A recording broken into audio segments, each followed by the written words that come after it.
Appreciate you being here. I'm Brian Hudson. We're gonna rediscover inventory management today.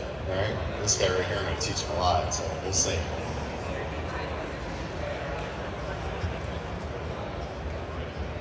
We'll get started here in just a second. A couple more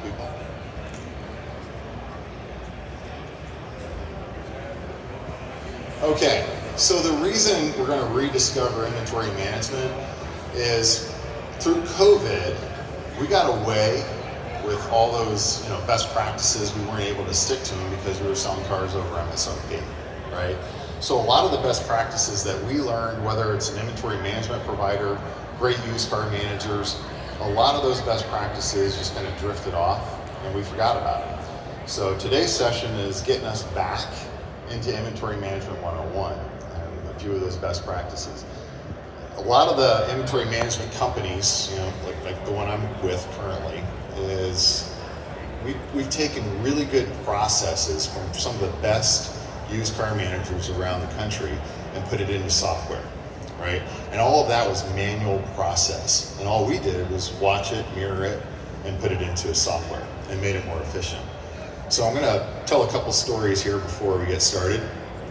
One story is my wife gives me a list of groceries. Go to the grocery store, right? And so I'll go to the grocery store. I won't write it down. I just think I'm gonna memorize this. Head on out, come back. I don't have half the stuff that she gave me when she told me to go to the grocery store. Go back to 2005 when I was learning inventory management, and I sat down with a used car manager, and he was about to go to auction. And I said, oh, okay, all right, do you have a buy list? All right, do you have an inventory list, something that you're gonna take to auction, things that you wanna buy? And he said, no. I just go to auction, I use my gut, anything that has eyes, that's typically what I buy. And sure enough, he spent, tens of thousands of dollars, and I can't believe he didn't have a list. Comes back to the store with all this inventory, and sure enough, some of that inventory, yeah, it did sell, it did make a profit. Some of the inventory got a little long in the tooth, and I couldn't believe it, but some of the inventory actually ended up as aged wholesale and went back to auction. So going back to my wife and the grocery store list, here's something interesting. She gave me a list of items, you could call it inventory, that I needed to go buy, right? Very simple. I didn't write it down. So she gave me the data. That was the data point, my wife giving me the information. The process was me to write that information down, to take it with me. I didn't do that. So I basically ignored the data and I didn't have any kind of process. Same thing happened in 2005 when I watched that used car manager go to auction. He had no data and he had no process. And that's what we'll talk about today, those two things. How do you use data and how do you have a really good process? Now let's get back to inventory management. Okay. All right, so forgot my little clicker.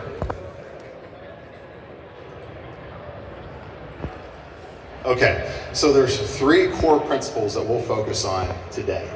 One is appraising cars and reconditioning. So when you take that vehicle in, it's gonna go into some sort of reconditioning process, right? Number two is we're gonna talk about pricing and we're gonna talk about merchandising your inventory. And number three is what we're gonna talk about is acquisition, going to auction, right? But also to your exit strategy. So do you have an exit strategy? Do you have multiple exit strategies in that? And these are three core principles that we have gotten away from during COVID. And we just started I can sell this car over MSRP, great, I'm making a lot of money. Forgot all this. So let's focus in on first thing is what can your inventory dealer consultant, inventory management dealer consultant do for you?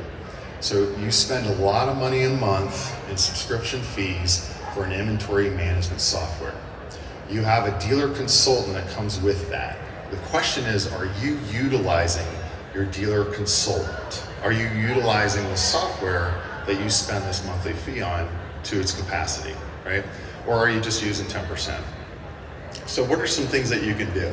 So your dealer consultant can help you out with reporting the data, maybe even schedule reports, right, to be sent to you. They can help you customize a process, and a really good dealer consultant will listen to your store's process and help you create a better process. And something that's really simple so you can add to it later on once your managers master it.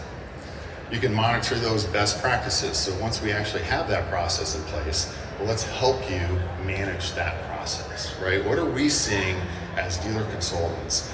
And then report back to you.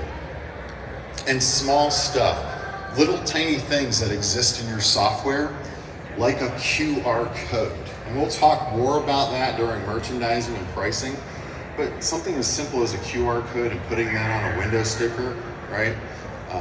In the car so that the salesperson can become an instant expert on that inventory.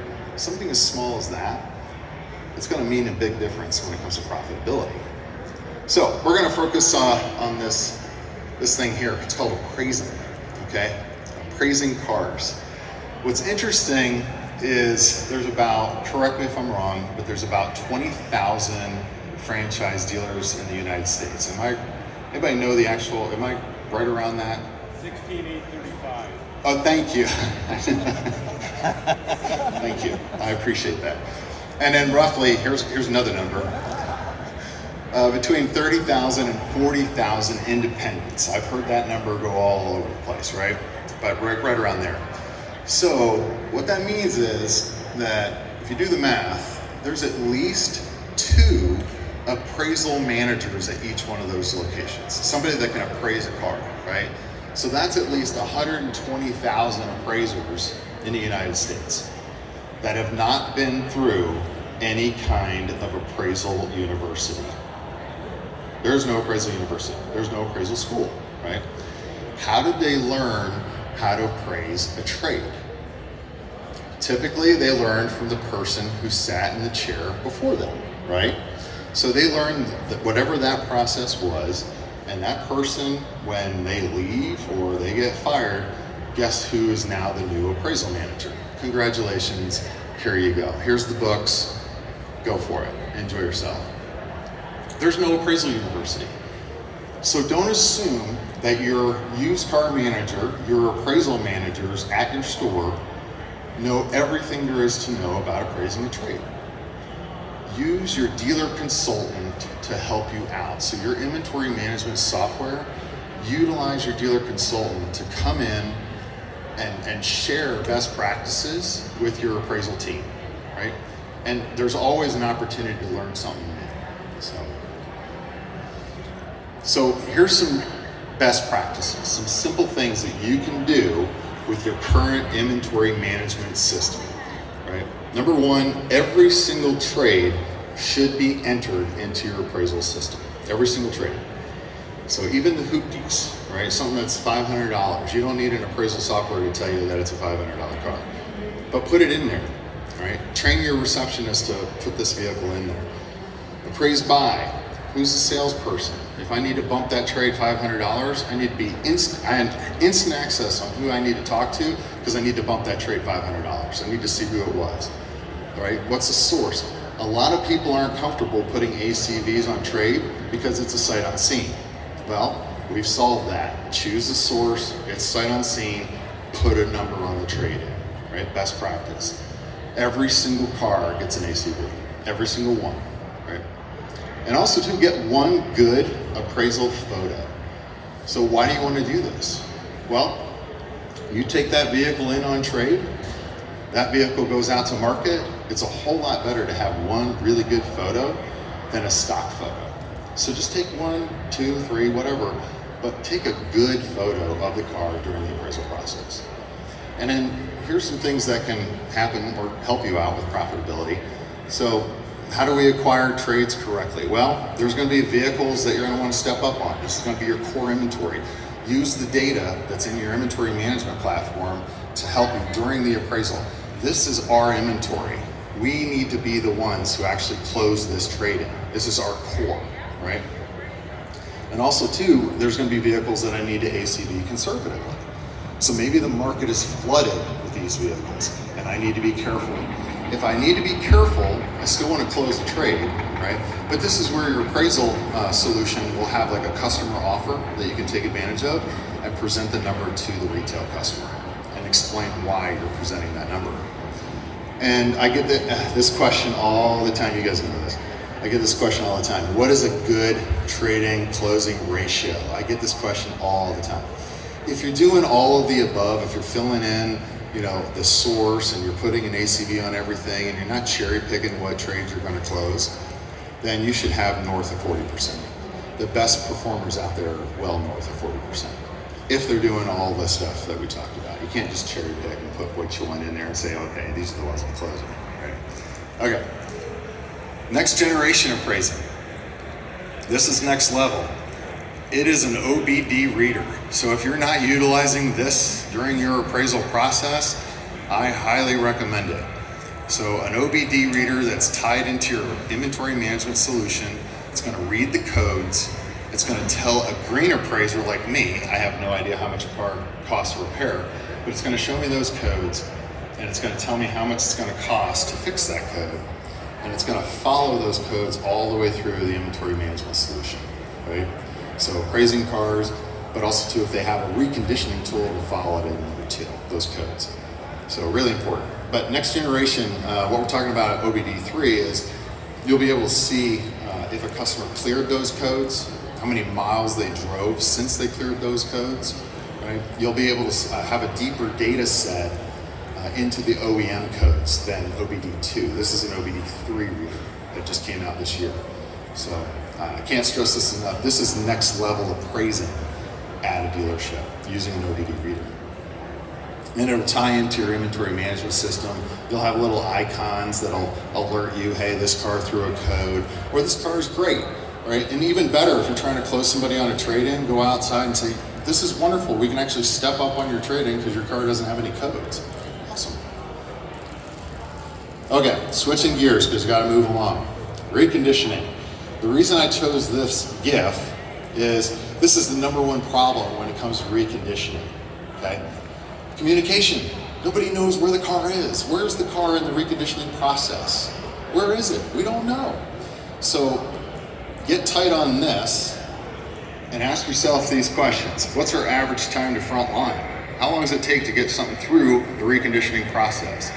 What are we using to track our recon? It's okay if you use a manual process or software, but use something, use some process. How many cars do we have in recon right now? What's their status, right? And how do we communicate between the service director and the used car manager? And here's one of the problems we never think about. Who comes into the dealership first? Service, followed by sales. And then who leaves the dealership first? Service, and then followed by sales, right?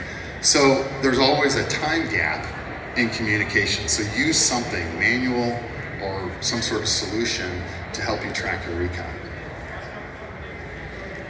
Okay, pricing and merchandising, because I gotta move along. Here's a shocker.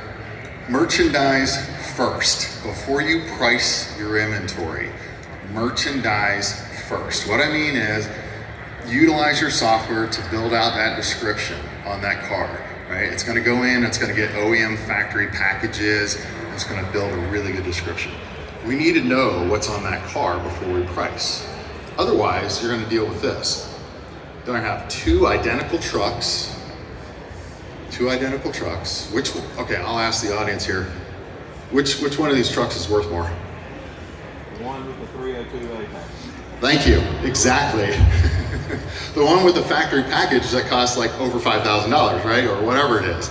So merchandise first, now you'll know how to price these vehicles. The other question you gotta ask yourself is, does the retail customer know what you know about that truck? Is it in your description? Is it out there? Then the next question you gotta ask yourself is, does your salesperson know the difference between these two trucks? So that's why I say merchandise first, then price. So otherwise you're just putting a price out there and it's not based on anything, it's not based on data. So talked about all that. OEM factory packages, that's huge. So make sure you got OEM factory packages in your description on those vehicles. And something else that's come about, AI photo backgrounds. This year, literally this year. AI photo backgrounds will help you be more efficient and also save you a lot of money. So no offense to the turntable folks, but continue to use the turntable process, it's great. But what AI photo backgrounds allow you to do is wherever that car is on your lot, take a series of photos and AI background will do the rest of the work. And that way you don't have to continuously shift cars around your lot. Hey, can we get this over here to the photo booth?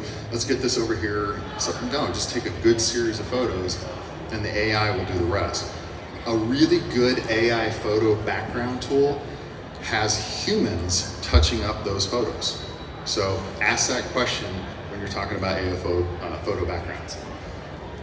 Okay, all right, let's kick it along here. These are just little things, I'll leave this up here real quick, but kind of things like pricing cars. These were tricks that I learned about back to 101. How do I keep track of how many times I repriced a car? This was something I learned from a great used car manager. Last digit is a 1, 2, 3. It's little things like that that really help you out, right? Getting back to those best practices. So, and sometimes increase your price. If you're getting clicks on the car but you're not getting any leads, increase the price. And it's amazing because customers have tracking, right? And it'll alert them when the price has been increased. Next thing you know, they're calling in the dealership like, hey, what happened? Why did the price increase? And you sell the car. It's these little things that you can learn. Okay, acquisition. Here we go. I chose this picture. This is one of my favorite. Be careful of the data that you use for that shopping list, okay? Some of that data could just tell you what cars they want you to buy at auction, okay? So be careful with that. And what happens is this, everybody shows up with the same buy list, okay? Make sure you're using a buy list that's been customized to your store. So for example, you'll hear AI a lot, but an AI stocking guide that's based on your data, right? How well do you do with this inventory? So what are your best sellers? What are your top sellers? What are your top performers, right? What vehicles are flooded in the market that you want to be careful of? What's your core inventory that maybe you're stocked okay, but it's core inventory. You still want to be aware of that, right? What's your ROI, your ROR on these cars? Right? And what vehicle, this is one of my favorite, what vehicles do you need to have on your lot at all times? And Michael, you know this, there's a company out there called CarMax, and CarMax buyers would show up at auction. There's an old joke that they put a prop rod underneath their hand until they bought that car, okay? Why? Because that car was on their list of vehicles they needed to buy. It was a core piece of inventory somewhere in the CarMax realm, right? And they knew they had to have that inventory. So that's something to think about. Make sure even though, I gotta buy that car overbook, your retail customers are expecting you to have certain cars on your lot at all times. Make sure you have those cars. Okay, acquisition. Your inventory management tool should also have a way of connecting you to other dealers in the inventory management solution so that you can actually acquire vehicles from fellow dealers. So typically there's a frontline ready vehicles, and also that inventory management solution shouldn't have any buy-sell fees, right? Just allow the dealers to buy vehicles from each other, and great, I'll send a truck, pick it up, awesome, thank you so much. It's a great avenue for acquisition when you have dealers talking to dealers and acquiring each other's inventory. And typically, it's frontline ready, so it's already ready to go. It's a great process. Okay, so let's review, let's talk. So also to exit strategy, real quick, let me back this up. So before I get off of this, another exit strategy is that same kind of dealer-to-dealer marketplace, right? So if I wanna, this car is 90 days old, I can put it up for sale in the marketplace, and then hopefully, another dealer will see it and take it. That's just an extra exit strategy to have, is a dealer-to-dealer marketplace. So let's review. 101, inventory management solution. Follow what your inventory management solution is telling you. So So go into the system. Here's the thing, we've developed these watching great used car managers do this manually. I remember stock cards, and I remember magnetic stock cards that were up on the wall, and that's what we're doing. We're just putting it into a system. So pay attention to what the IMS is telling you. And ask your dealer consultant to help you. So they love it, we love it, it's great. Anytime a dealer says, hey, how can I get better? Can you do an account review with me? Can you tell me what we're not using? And just give me some suggestions. And then also too, can you put together a simple process that my managers can follow? And we can always get more technical later, but let's do a real basic process, right? And analyze the data in your inventory management tools to drive profitability and to help you make those data-driven decisions, right? That's really critical. So, okay, that's it. So, Inventory Management 101, some stories there, and happy to take some questions or talk about some stuff or pick my brain. So thank you so much for coming. I really appreciate it. Have a great rest of the show.